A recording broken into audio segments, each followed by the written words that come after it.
What's up, good people? How is everyone doing on this Wednesday evening? Welcome to another episode of Keys to the Keys with Realtor Stephen J. Taylor. I am Realtor Stephen J. Taylor, and on this podcast live stream, we go over the essentials that you need to know to both buy and sell homes in the Chicagoland area. I am your realtor for all of South Chicagoland, from the south side to the south burbs, also Northwest Indiana. If you're looking to buy, spring market is around the corner. If you're looking to buy or sell, make sure you get in contact with me. So, don't want to prolong this, don't want to draw it out.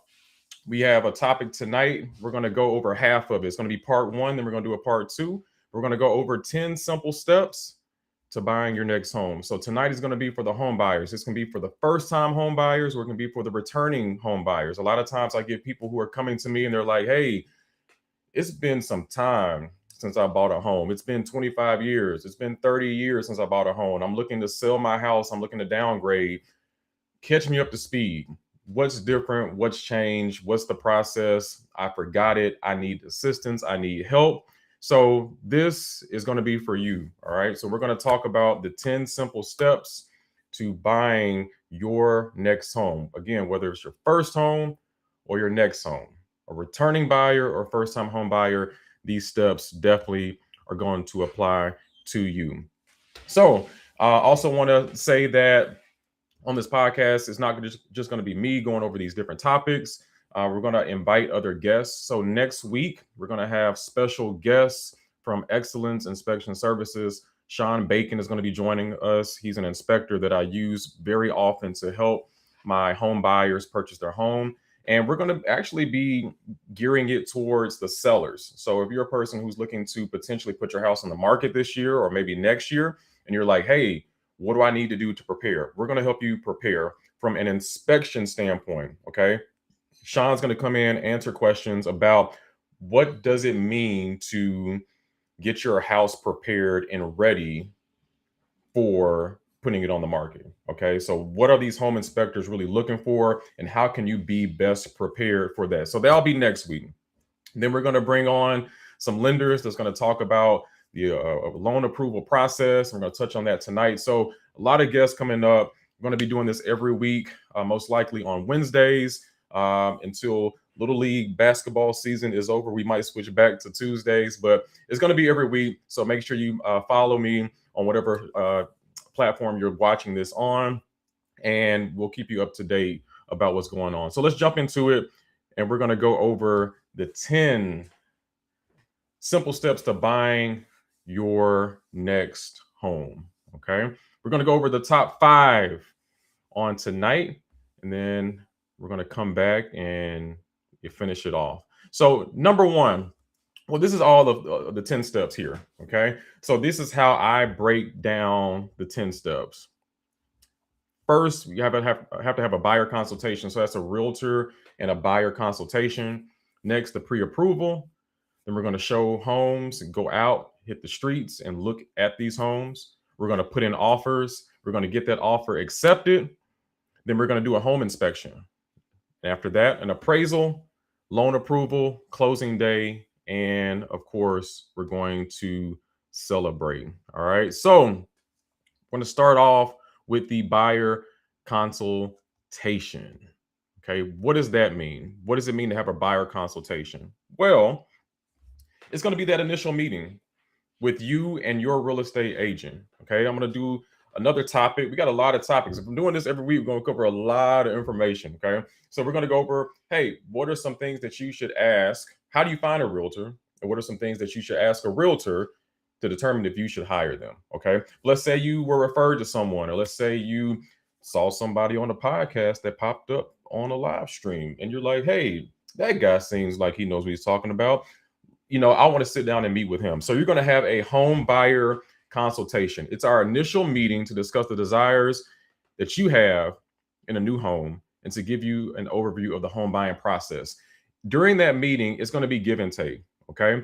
You want to ask all the questions that you have about the home buying process, especially if it's your first time. So you're going to go in and you're going to lay out all your questions like, what do I need? What does it take? And then the realtor should also be asking you questions. Okay, where are you in this whole process? What do you know? What information do you know already? Um, where are you looking for a home? What style homes do you like?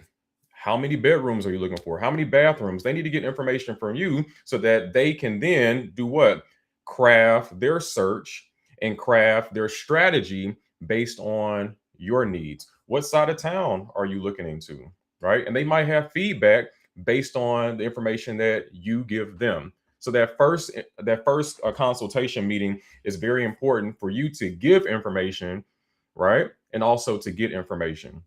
I talked to a listing agent, a person who lists homes, over the weekend.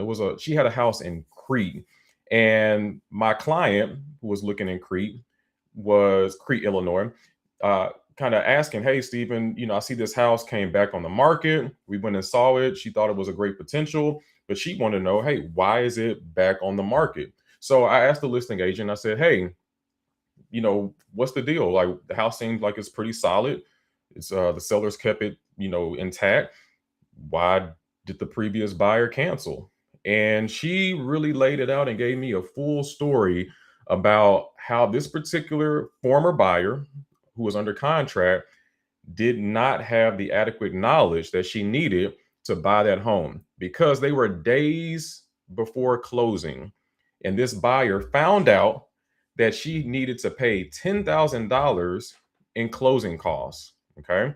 $10,000 in closing costs. Those are different fees that you have to pay. If you were with us last week, we went over that ledger, the master statement, and we talked about all the different fees that you pay even as a buyer. And she found out that she had to pay all these closing costs. She wasn't aware of it, and that made the deal fall through. Okay, so she had to cancel and back out of the deal at the last minute. So you want to be prepared and you want to make sure that your realtor, your agent, and also your lender is giving you the adequate information that you need to know what you're getting into, right? There's a lot of information, there are a lot of steps, there are a lot of ins and outs and nuances in the real estate game when it comes to buying a home. But the better prepared you are, okay, the more foresight you have about where you're going, the better prepared you will be. So that's what happens in this initial home buyer consultation. You're given information about what you're looking for. The realtor is getting information from you. And also it's your time to kind of get a feel for, that particular agent. Like, hey, is this a person who you think might be a good fit for you? Or maybe they won't be a good fit for you. Okay. Maybe you're looking all the way on the other side of town and they're like, hey, I don't go that far. So you're hashing all of that out, but hopefully you come away with a good understanding of wherever everyone is and you agree to work with that agent. So that's that home buyer consultation. Make sure you ask a lot of questions. You do what we're doing now, right? They should be doing what we're doing now, going over the home buying process. It doesn't have to be so formal, but you want to get a good understanding about what it takes to buy your next home. So that's number one. Number two, we got to get approved for the loan. Okay. We got to get approved for the loan. So, how do we get approved for a loan? Well, we go meet with a loan officer. Okay. And that loan officer will give you the pre approval letter that you're looking for. What's a pre approval letter? It's a letter that will say, Mr. and Mrs. Smith are approved to buy a house for X number of dollars. Okay. They're pre approved to buy a home for X number of dollars. How do they determine how much you can buy? Well, they're going to get a lot of ask you a lot of questions and get a lot of information from you. They're going to ask about your income. Okay. How much are you making pre-tax? Okay. They're going to ask about your debt. They're going to get your credit score. They might actually pull your credit to see your credit profile and to make sure that everything there is adequate and in order and you're ready to move forward. Okay, sometimes there's things that you need to work on, sometimes there's things that you need to pay down or pay off, or maybe there's some time that needs to pass, based on things they found in your credit that you need to look out for. Other factors they're going to do, do you have any additional income that's coming in? Do you have additional expenses that are going out?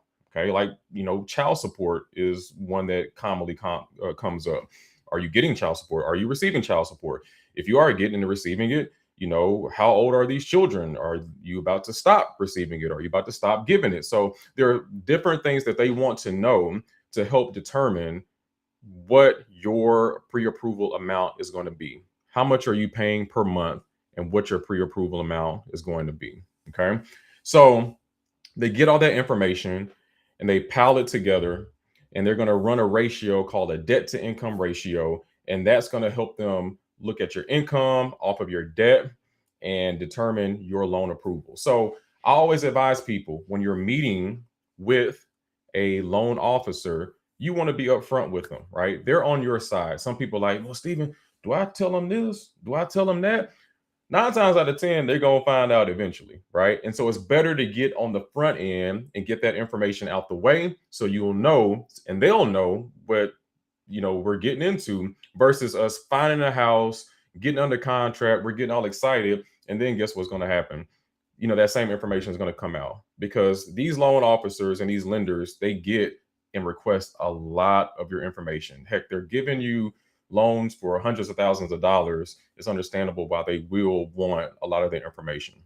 So after you meet with the realtor, next thing, we're going to talk to the loan officer, and we're going to get that pre-approval. Sometimes you're not ready, and it's cool. Like, sometimes you got to fall back again, save up some more money, work on that credit, let some time pass and let something fall off your credit maybe. But we want to make sure that you are ready to go when that time comes. So next,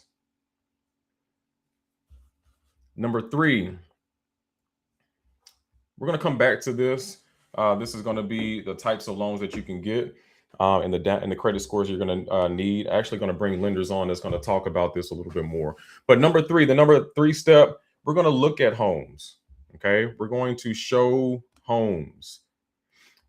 What does that mean? We got to go tour these things. We're not just going to look at pictures. Okay, we're not just going to go out here and let these AI simulated pictures trick us, because I tell you a lot. I got a client right now. She says, Stephen, I'm so tired of this AI. I'm so tired of these, like, these photographers and how they make everything look so good with the right angles and in the wide lenses and the lighting. And then they do, they add images and furniture in and all this stuff.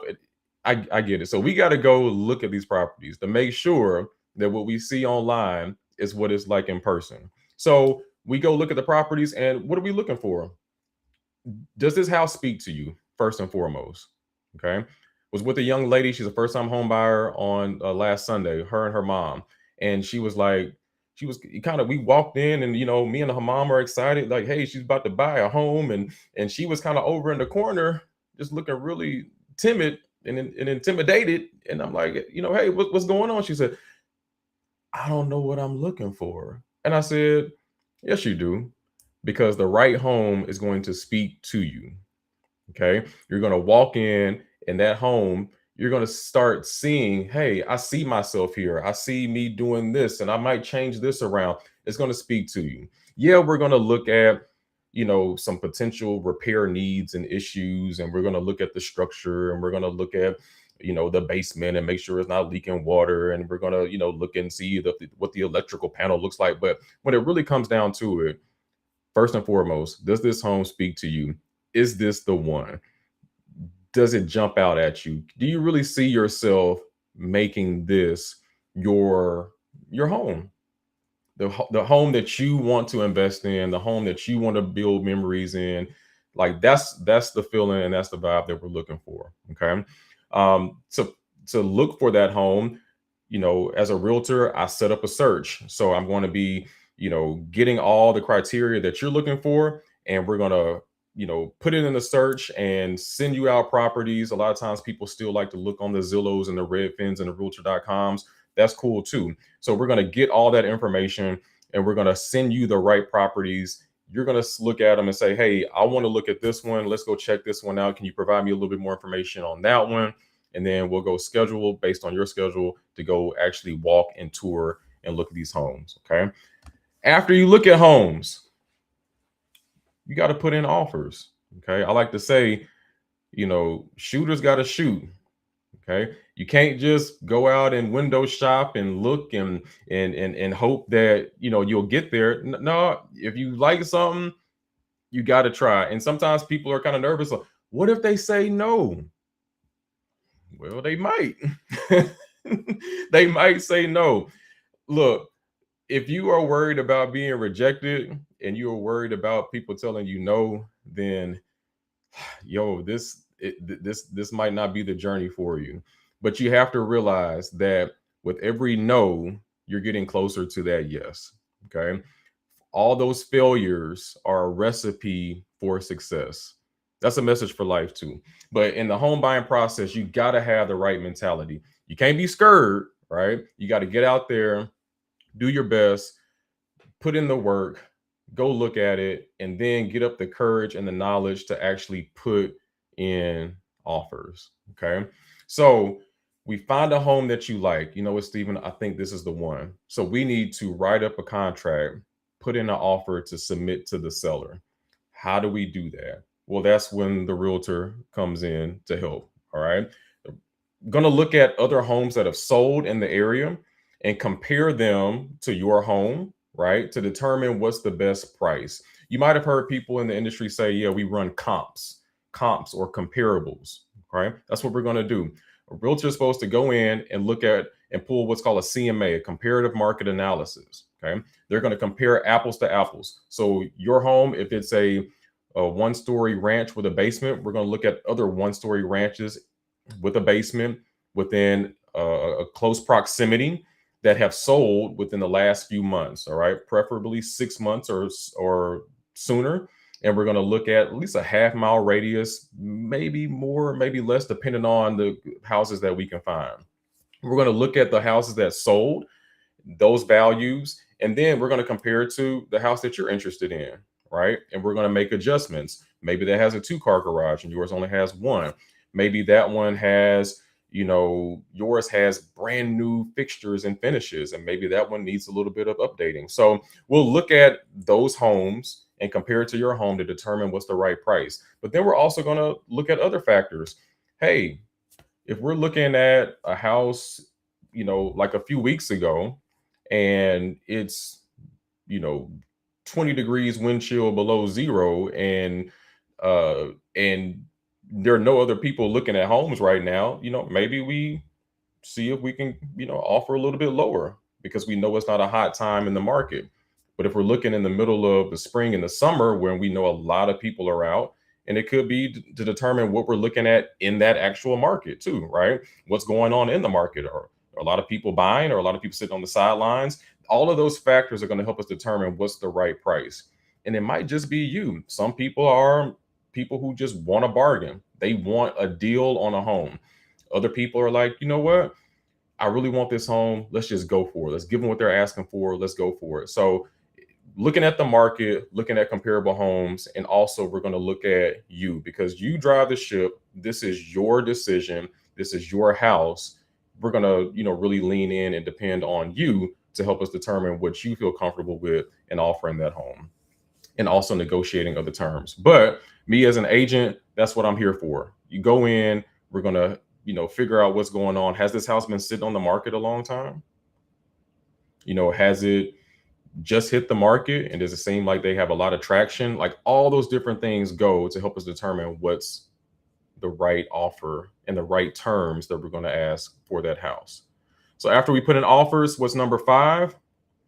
We get the offer accepted. And y'all, this is a huge, huge milestone.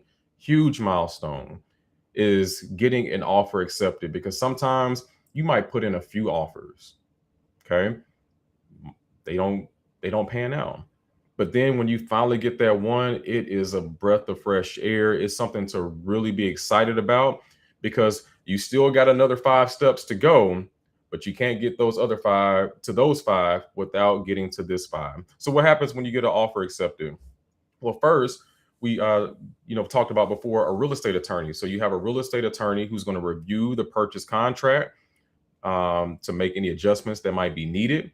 They're going to make sure that do a search on the property and make sure there's nothing crazy going on with the property. Maybe there are all these back taxes on it, or it has all these fines or something from the city. So they're going to do their job, okay, and start working on that aspect on the legal side. You're also going to turn in an earnest money deposit. So an earnest money deposit is a good faith deposit. It's to show your commitment to purchase the home. Okay. So what happens with it? Well, you're going to give that money not to the seller because they ain't going to run off with your money, right? You're going to give that money to a title company, maybe to the listing agent's a company. You're going to give that money to maybe one of the attorneys, and they're going to hold that money, okay, just in case you decide to flake out and change their mind. Because what that's doing is saying, hey, Mr. and Mrs. Seller, I'm giving this earnest money. I'm committed to buying your house enough for you to take it off the market and just commit to me. Okay, they're going to want some type of commitment from you, some type of buy-in from you for them to take that home off the market, and that's what the earnest money deposit is. So, how much should the earnest money deposit be? I usually say at least my rule. There's not a hard rule. There's not a set rule, but I usually say, hey, 1% of the purchase price. Okay, 1% of the purchase price, no less than $1,000. Okay, so 1% of the purchase price, no less than $1,000 is a good place to be for the earnest money deposit. So you got to make sure you have that money locked and loaded and ready to go. And we're going to ship that over to whoever's going to hold it. And those funds can be used towards your closing. So towards your down payment, towards your closing costs. It's not an extra fee, right? Those funds can be used towards your closing on the home. Okay, so it's not more money that you need, it's just more of that upfront money that you need. Keep in mind that if the attorney finds out that there's something wrong with the contract or the house, you have a period of time to cancel it and get your earnest money back. And also, when you have your home inspection, like I said, we're going to bring over Sean Bacon next week, and he's going to talk a little bit about his process. You can maybe you find something wrong with the home, you can get that money back as well. So there are certain contingencies, okay, that will release or re-release it back to you, right? So release the money back to you, that earnest money, so at no penalty that comes from the buyer. Also, there's usually depends on how you're buying it, but if you are getting a loan, there's a loan contingency for it. Okay, so a loan contingency means, hey, if this person cannot, for whatever reason, get approved for the loan, okay, remember we talked about being pre-approved, but you have to actually be approved. So if you can't be approved for the loan, then there's also a contingency that says, hey, they can move forward and you get your earnest money back as well. So need the earnest money deposit, but there are certain contingencies in the contract that you want to make sure that your realtor and your attorney know about and that you want in there to ensure that you don't lose your earnest money in case something does happen. Okay. So those are the first 5. We're going to stop it there and pick up the next 5 simple steps to getting your next home. And again, we talked about the buyer consultation, the pre-approval, actually going in and looking at homes, putting in offers, and finally getting that offer accepted. Okay, which is a very exciting. And a lot of times people get anxious and nervous, like, oh my gosh, I got an offer set for this. This is real. Oh yeah, it's real. You about to get this home. Okay. So what I want to do now is put up this QR code. If you are a person who is interested in learning more about the process, or you're thinking like, hey, Stephen, I think I'm getting close to wanting to purchase a home, but I think I need a little bit more information. Maybe I need to meet with one of your lenders. I didn't mention that. How do you find a lender? Well, you can kind of shop around on your own. Maybe you can go to your bank or credit union and see, what programs they have, or you can utilize your relationship with your agent. Okay. A lot of times agents have preferred lenders that they are already working with. Like I have lenders that I know and trust, and especially for different situations and different people, okay, and different needs, that I can refer them out and I know they'll get the job done. We like working together. We know how each other works, and we get things closed. Okay. I know they have their best interests at heart, and again, like they get the job done. Um, Realtor, like for me, I can work with any lender. Like actually, two clients I'm working with right now, they brought their lender, in. Okay, cool. We talk, we make sure we're on the same page, and we have no issues working. But typically, if someone comes and asks me, I will refer them to people that I've worked with.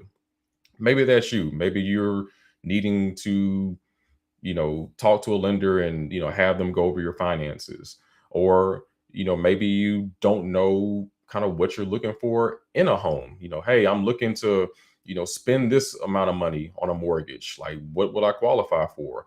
All of those are lender questions. But if you're interested in starting that process, here's the QR code. It's going to take you to the link tree, which gives um, details of all my social medias, but also on there is a Calendly link. So you can go on Calendly, set up a one-on-one consultation, one-on-one meeting, and let's talk. If you're looking to buy or sell coming up this year, or if it's something that you are just interested about in the future and you need more advice on it. Okay. So we're going to stop there. We will pick up the back half of the process at another time. Don't want to make these lives too long, because I know it's been a long day for me with showing houses in the south suburbs, and might have to go depending on if my client calls me back and she wants to move forward. We might be writing an offer. So yeah, want to wrap up here. Uh, Follow, set the notifications, do what you need to do to stay in tune. And again, next week, I'm inviting special guest Sean Bacon from Excellence Inspection Services. Does a lot of in-home inspections across Chicagoland. Work with Sean a lot. We're going to be talking to sellers, but buyers can also kind of hear, from a seller's perspective, but mainly talking to sellers about what it means to put your house on the market, and what things you need to know from an inspection standpoint, from a repair standpoint, to be ready to get your house on the market and get it sold as quickly as possible. So, signing off for tonight. Appreciate it. If you missed it, it's going to be on YouTube. And yeah, we're going to keep these things going every week. Keys to the Keys, your tips and needed information to buying and selling homes in Chicagoland. I'm Realtor Stephen J. Taylor.